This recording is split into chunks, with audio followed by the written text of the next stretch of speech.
آج بھی میں رمضان المبارک کی فضیلت ہی میں چند باتیں اور رمضان کے مہینے میں جو روزہ ہم رکھتے ہیں ان روزوں کے مکروہات کے بارے میں بتانا چاہوں گا۔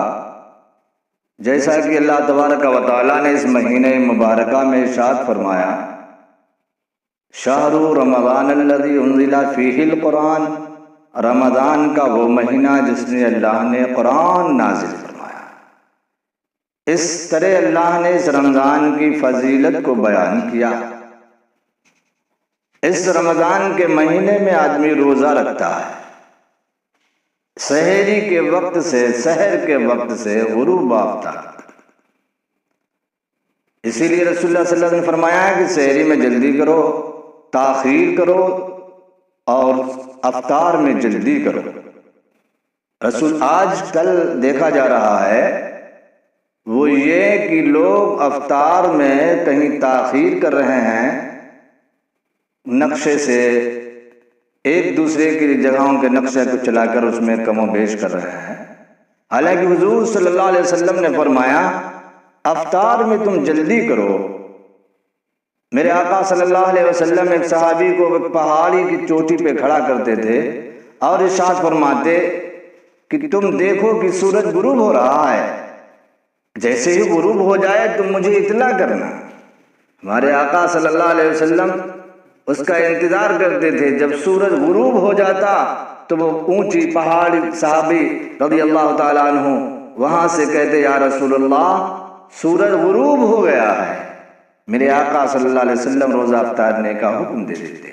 اس سے یہ پتا چلا کہ سورج غروب ہو تو چند منٹ کا انتظار کیا جائے اور روزہ افطار کر لیا جائے، یعنی تاخیر نہ کی جائے۔ وہ ٹائم کیلنڈروں میں جس میں جلدی ہے، تاخیر نہیں ہے، تو اس کو استعمال کیجیے جس میں ابھی باقی غروب بھی ہو جائے اور سورج کی شعاعیں بھی باقی نہ رہیں اور ہمارا روزہ بھی افطار کر دیا جائے، اور روزہ افطار کے بعد میں ایسا افطار جس میں رسول اللہ صلی اللہ علیہ وسلم کی سنت بھی ادا ہو جائے۔ روزہ افطار کرانے کے بارے میں آپ جانتے ہیں اللہ تعالی ایسا قادر مطلق ہے، ایسا قادر مطلق ہے کہ وہ اگر چاہے وہ اپنے فضل و کرم سے جہاں روزے دار کے لیے فرمایا، میرے آقا صلی اللہ علیہ وسلم نے ارشاد فرمایا کہ اللہ فرماتا ہے روزے دار کا بدلہ اللہ نے اس کا بدلہ خود دینے کا حکم فرمایا ہے کہ میں اس کا بدلہ میں خود عطا فرماؤں گا۔ اسی طرح کسی نے اگر کسی کو افطار کرا دیا تو رسول کریم صلی اللہ علیہ وسلم ارشاد فرماتے ہیں کسی کو روزہ افطار کرا دیا آپ نے ایک بار تو اللہ تعالیٰ اس کے گناہوں کو بخش دیتا ہے، معاف کر دیتا ہے، اور اس روزہ افطار کرانے والے کے عمل میں ثواب میں کوئی کمی نہیں واقع ہوتی ہے۔ سبحان اللہ، اس کو اتنا ہی ثواب ملے گا۔ اللہ تعالیٰ اپنے فضل سے روزہ افطار کرانے والے کو اتنا ثواب دے گا جتنا اللہ روزے دار کو عطا فرماتا ہے۔ اور روزہ رکھنے کا روزے دار کو کتنا ثواب ملتا ہے؟ روزے دار کو روزہ افطار رکھنے پر اللہ تعالیٰ کتنا ثواب دیتا ہے؟ حضور صلی اللہ علیہ وسلم فرماتے ہیں کہ رمضان ختم ہوا اور رمضان ختم ہونے کے بعد میں جنت کو سجانے کا حکم دے دیا جاتا ہے، یہاں تک کہ رمضان المبارک کا چاند دکھتا ہے، رمضان پھر شروع ہو جاتا ہے۔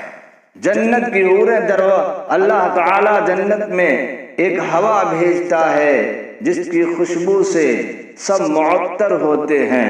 جنت کی حوریں دروازے پر کھڑے ہو کر جھانکتی ہیں اور کہتی ہیں اے دنیا والو، اے امت محمدیہ، تم روزہ رکھتے ہو، تم اگر چاہو مجھ سے نکاح کرنا تو تم اللہ کو راضی کر لو، روزہ رکھ لو، اللہ نے ہم کو روزہ داروں کے لیے بنایا ہے۔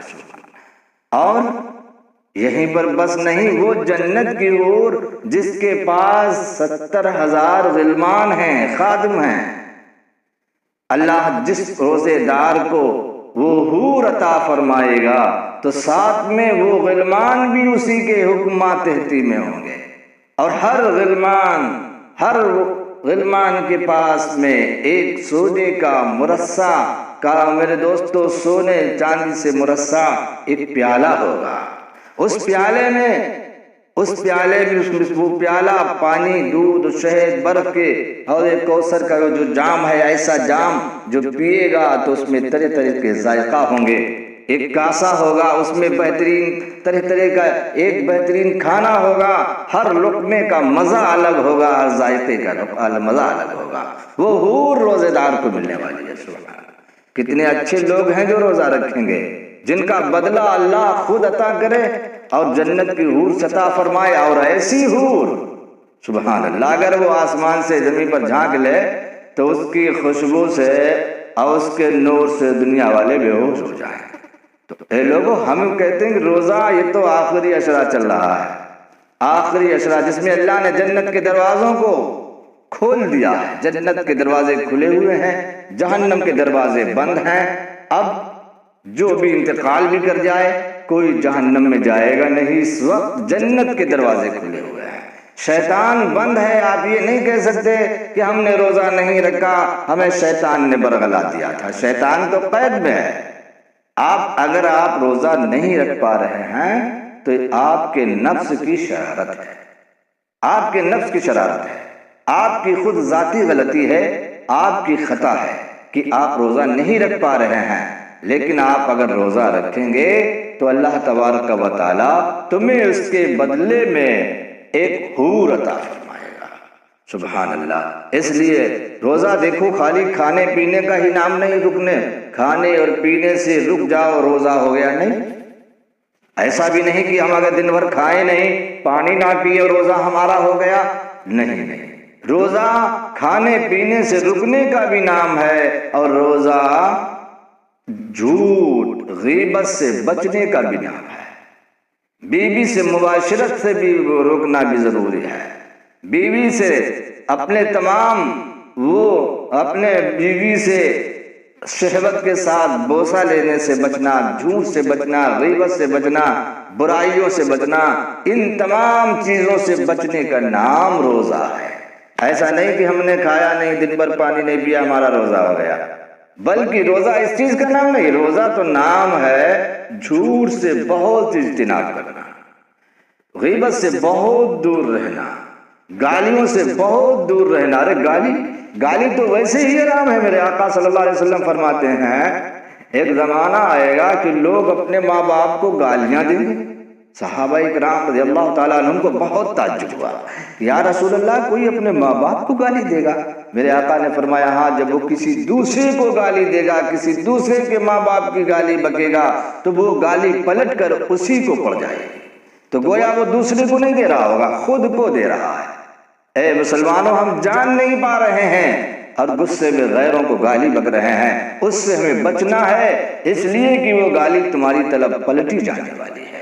اللہ سے دعا کرو کہ کبھی زبان سے گالی نہ نکل پائے۔ دیکھو کتنے اچھے لوگ وہ لوگ ہیں جو لوگ روزہ رکھتے ہیں اور اپنے روزہ کو مکروہات سے بھی بچا لیتے ہیں، اچھا روزہ رکھتے ہیں۔ لہذا میری بات دھیان رہے کہ آپ لوگ روزہ رکھیے۔ اگر کوئی بوڑھا ہے یا کوئی ایسا مرض اس کو لاحق ہو گیا ہے جس سے کھانے پینے کے وجہ سے وہ مرض بڑھ رہی ہے، یا تو ایسے حالت میں کہ اتنا بوڑھا شخص ہو گیا ہے جو روزہ نہیں رکھ سکتا ہے تو وہ روزہ ترک کر رہا ہے، تو اس کے بدلے میں اس کا وہ فدیہ دے۔ فدیہ کیا ہے؟ روزے کا فدیہ کیا ہے؟ اگر عذر میں ترک ہو گیا، آپ نے عذر میں چھوڑ دیا، کسی پریشانی کی وجہ سے چھوٹ گیا روزہ، تو اس کا بدل کیا ہے؟ روزہ وہ نہیں رکھ پا رہا ہے تو اس کا بدل یہ ہے کہ وہ ایک مسکین کو دونوں وقت کھانا کھلائے، اور اگر یا وہ فطرے کے مقدار مال یا غلہ وغیرہ دے جتنا کہ بندے پر فطرہ ہے، 2 کلو 45 گرام کا، 2 کلو 45 گرام گیہوں دیا جائے فطرے میں، یا اس کی قیمت دی جائے۔ یہی ہمارے ہر بچے جوان بوڑھے کی طرف سے یہ صدقہ ہے، اسے صدقہ فطر کہتے ہیں۔ جیسا کہ زکوٰۃ میں 40 جو پورے سال میں پیسہ یا روپیہ یا خزانہ یا سونا یا چاندی یا مال بچا رہا اور پورے سال اس پر گزر گیا تو اس کا 40واں حصہ ہے 40 روپے میں 1 روپے، چاہے وہ سونا ہو چاندی ہو۔ اتنا سونا ہے اگر آپ کے پاس 7 تولہ سونا ہے اور چاندی بالکل نہیں ہے تو آپ 7 تولہ سے کم ہے تو آپ پر زکوٰۃ نہیں، لیکن اگر چاندی بھی ہے تو پھر 1 تولہ سونا ہو، 1 ہی اور 100 گرام چاندی ہے تب بھی آپ پر زکوٰۃ فرض ہو جائے گی۔ اس طرح زکوٰۃ بھی ہمیں نکالنا ہے۔ 40واں حصہ زکوٰۃ کا دے کر آپ اپنے مال کو محفوظ کیجئے۔ اللہ تعالیٰ ارشاد فرماتا ہے کہ رمضان کے مہینے میں اپنی کچھ امانتیں میرے سپرد کر دو، اللہ کے سپرد کر دو اپنا مال، اپنی جان، اپنے اعمال، تاکہ اللہ تبارک و تعالیٰ تمہیں آخرت میں اس کا بدلہ عطا فرما دے، انعام عطا کر دے۔ اے لوگو، ہم تو بہت دور ہیں، نہ جانے کیا سوچ رہے ہیں کہ ہم کچھ آخرت کے لیے نہیں جمع کر پا رہے ہیں، لہذا لوگوں اپنے آخرت کے لیے جمع کرو۔ رمضان کی یہ بات میں نے آخری بتائی، ہمارے بہت سے مخلصین نے کہا کہ رمضان کا روزہ ہم رکھتے ہیں، ہمیں کیا ملے گا؟ اس سبب سے آج ہمارے عالی جناب محمد عثمان صاحب یہ بہت رمضان سے روزہ رکھ کر بڑے خوش ہوتے ہیں کہ روزہ کتنا بڑا ہے۔ تو میں نے روزہ خود اللہ فرماتا ہے روزہ ایریا سے خالی ہے، گھمنڈ سے خالی ہے، تکبر سے خالی ہے۔ یہ روزہ ایسا ہے کہ اللہ تعالیٰ خود کہتا ہے قیامت کے دن حکم ربی ہوگا، اے فرشتوں اس کو اس عمل کا بدلہ دیا جائے، مگر روزہ والے کو اللہ تعالیٰ خود عطا فرمائے۔ سبحان اللہ۔ تو اتنا اچھا ہے یہ روزہ، بڑے خوش نصیب ہیں رمضان کا مہینہ ملا۔ یہ تو سال ہی بڑا جب گیا، لیکن خدا شریعت اسلام کسی کو قید میں نہیں رکھتی ہے، بلکہ اگر کوئی وجہ ہو جائے، کوئی عذر لائق ہو جائے تو اسلام مسلمانوں کو آزاد کر دیتا ہے۔ جیسے کہ دور حاضر کے اندر ہم مسجدوں میں نمازیں نہیں ادا کر پا رہے ہیں تو اسلام نے آزاد کر دیا کہ تم نماز اپنے گھروں پر پڑھو۔ اس کے علاوہ بھی مسلمان آزاد ہے، جہاں پر مصلی بچھائے نماز پڑھ لے اس کے لیے وہی مسجد ہے۔ ہر جگہ پر اللہ تعالیٰ اپنے بندوں کی نمازوں کو قبول فرما لیتا ہے۔ یہ کتنا بڑا انعام ہے اللہ تبارک و تعالیٰ مسلمانوں، جس کو ہم سمجھ نہیں پا رہے ہیں۔ اے لوگوں سمجھو، آج دور حاضر کے اندر لوگ اپنے اعمال سے دور ہیں، رمضان کے مہینے سے دور ہیں اور پورے طور سے روزہ نہیں رکھ پائے۔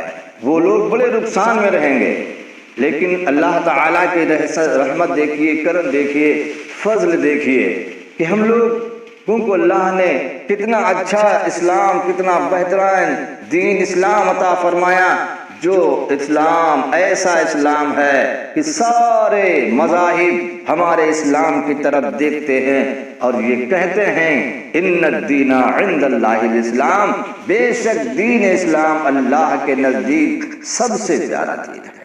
سبحان اللہ۔ اس لیے اس دین میں آپ آئیے، اس دین کو میں جب آپ کلمہ پڑھ کر داخل ہوئے ہیں اور آپ مومن ہیں، مسلمان ہیں، پھر اس میں جو شرائط ہے، قوانین ہیں، ان قوانین کو بھی اپنانے کی کوشش کیجیے۔ وہ چاہے روزہ رکھ کر ہو، چاہے وہ نماز پڑھ کر ہو۔ میرے آقا نے فرمایا نماز پڑھو، ایسے نماز پڑھو جیسے کہ اپنے رب کو دیکھ رہے ہو، اور یہ بھی یقین نہ ہو سکے تو یہ یاد رکھو کہ اللہ تعالیٰ مجھے دیکھ رہا ہے، تو انشاءاللہ تمہاری نماز مکمل ہو جائے گی۔ یہ ہونا چاہیے۔ نماز میں بار بار لوگ کھجلاتے ہیں، بہت بار ایک رکن میں جیسے کھڑے ہیں، ایک رکن ہے اس میں ایک پھر کھجلایا، پھر کھجلایا، 3 بار کھجلایا۔ ایک رکن میں اگر کسی نے 3 بار کھجلایا ہے تو اس کی نماز چلی گئی، اسے نماز وہ عمل کثیر ہے۔ ایک رکن میں اگر کسی نے 2 بار کھجلایا تو وہ معاف ہے، بس 1 سے 2 بار کھجلا سکتا ہے ایک رکن میں۔ یہ رکن کیا ہے؟ یہ بہت اہم بات میں اس ویڈیو میں بتانا چاہتا ہوں۔ رکن جیسے کھڑے ہیں قیام تو ایک رکن رکوع، ایک رکن سجدہ، ایک رکن، یعنی رکوع کی حالت میں یا سجدہ کی حالت میں یا کھڑے ہونے کی حالت میں کسی نے 3 بار کھجلا دیا تو اس کی نماز جاتی رہے۔ ہاں 2 تک اجازت ہے۔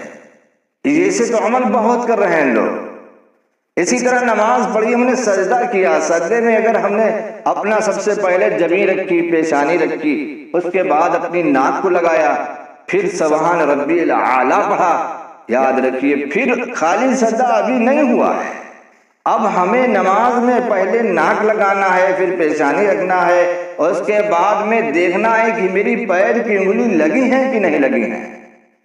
پیر کی انگلیوں کا پانچوں کا لگنا مستحب و مستحسن ہے، اور ایک کا لگنا فرض ہے۔ 3 لگ جائے اور 5 انگلیوں کا پیٹ اس طرح لگ جائے، اس طرح پیٹ لگ جائے اگر، تو یہ سنت واجب مستحب سب ادا ہو گیا۔ اے لوگوں، نماز سجدہ میں آپ اگر دیکھیے دور حاضر میں اگر 150 آدمی نماز پڑھ رہے ہیں تو اس میں لگ بھگ 50 میں مشکل سے 30 لوگ 25 لوگ ہوں گے جن کی انگلیاں صحیح سے پیٹ، انگلیوں کا پیٹ لگا ہوا ہوگا۔ آپ دیکھیے، تجربہ کر لیجئے گا، یقین کریے گا، ایک بار اس ویڈیو کو سنیے، آپ سنیے گا اس بات کو اور دوسروں کو سنائیے گا۔ جس بات کی طرف آپ کو دھیان دلا رہے ہیں کہ آپ نماز پڑھتے پڑھتے جوان ہو گئے، بڑھاپا آ گیا، مگر آپ کی نماز ادھوری رہی، آپ نے جان نہیں پایا کہ میرے نماز میں کون سا نقص پیدا ہو گیا۔ وہ نقص سب سے اہم ہے جس کی طرف میری نگاہیں نہیں جاتی ہیں، وہ سجدہ کی حالت میں انگلیوں کا نہ لگنا ہے۔ اس لیے نماز پڑھیے گا تو دیکھیے گا کہ میری ناک کا پہلے لگے، پھر سر لگے، پھر پیر کی انگلیاں لگیں اور ان کا پیٹ لگ جائے، اسی کا نام سجدہ ہے۔ میں دعا کرتا ہوں کہ بندے کی اللہ تعالیٰ نماز قبول فرمائے اور اسی طرح ہمیں نماز پڑھنے کی توفیق عطا فرمائے۔ رمضان کے مہینے میں لوگ زیادہ نماز پڑھتے ہیں نا، نماز میں سنتیں 49 ہیں اور فرض 7 ہیں۔ یہ سنتیں بتاتی ہے کہ نماز ادائے مصطفیٰ کا نام ہے، رسول اللہ صلی اللہ علیہ وسلم کی اداؤں کا نام نماز ہے، عشق رسول میں ڈوب جانے کا نام نماز ہے۔ بھئی نماز میں اللہ نے کہہ دیا کہ وَأَقِیمُوا الصَّلَاةَ، تم نماز پڑھو، وَآتُوا الزَّکَاۃَ، زکوٰۃ ادا کرو، وَأَتِمُّوا الصِّیَامَ إِلَى اللَّیْلِ، تم روزہ رکھو رات تک۔ اب ہم رات تک رکھیں، یہ سب باتیں سنت سے ملیں گی، حدیث سے ملیں گی، یعنی میرے آقا صلی اللہ علیہ وسلم کے عمل سے ملیں گی۔ تو میرے آقا صلی اللہ علیہ وسلم کا یہ عمل ہے جو نماز ہے، جو صحیح معنوں میں جھکنا، سب ارکان، سب رکن سنت کے مطابق ادا کرنا، انشاءاللہ اللہ تعالیٰ تمہاری نماز کو قبول فرما لے گا۔ آپ کو یاد رہنا چاہیے، میں نے ریسرچ کیا مسجدوں میں، دیکھا، بہت غور سے دیکھا لوگوں کو، مجھے بڑا افسوس ہوا، مگر اہل سنت والجماعت کے لوگ کچھ ایسے نمازی ہے، یہ کمی ان کے اندر بہت کم آتی ہے۔ باقی اور جماعتوں کے اندر یہ کمی بہت نظر آتی ہے کہ نماز کا ان کی مکمل نہیں ہو پاتی ہے، ادھوری رہ جاتی ہے، کہ وہ نمازوں میں وہ ارکان نہیں ادا کر پا رہے ہیں جو نماز کے رکنوں میں ادا ہونا چاہیے۔ اللہ سے دعا کرتے ہیں اللہ تعالیٰ ہر ایک بندے کو نماز پڑھنے کی توفیق عطا فرمائے اور اس کے رکنوں کو صحیح معنوں میں ادا کرنے کی توفیق عطا فرمائے، اور رمضان المبارک کی برکتوں سے اللہ تعالیٰ ہمیں آپ کو سارے مسلمانوں کو فیض یاب عطا فرمائے۔ استغفر اللہ ربی من کل ذنب واتوب الیہ۔